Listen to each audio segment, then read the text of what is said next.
Абайдың қара сөздері 19-шы сөзі. Адам ата-анадан туғанда есті болмайды. Естіп, көріп, ұстап, татып ескерсе, дүниедегі жақсы, жаманды да таниды дағы. Сондайдан білгені, көргені көп болған адам білімді болады.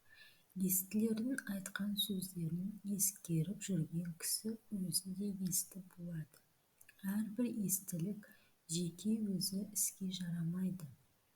Сол естілерден естіп, білген жақсы нәрселерді ескерсе, жаман дегеннен сақтанса, сонда іске жарайды. Сонда адам десе болады.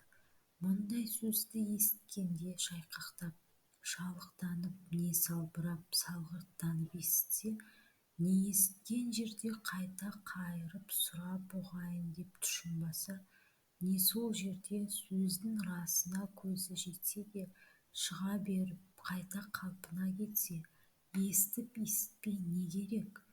Осындай сөз танымайтұғын елге сөз айтқанша, өзіңді танитұғын шошқаны баққан жақсы деп бір хакім айтқан екен. Сол секілді сөз болады.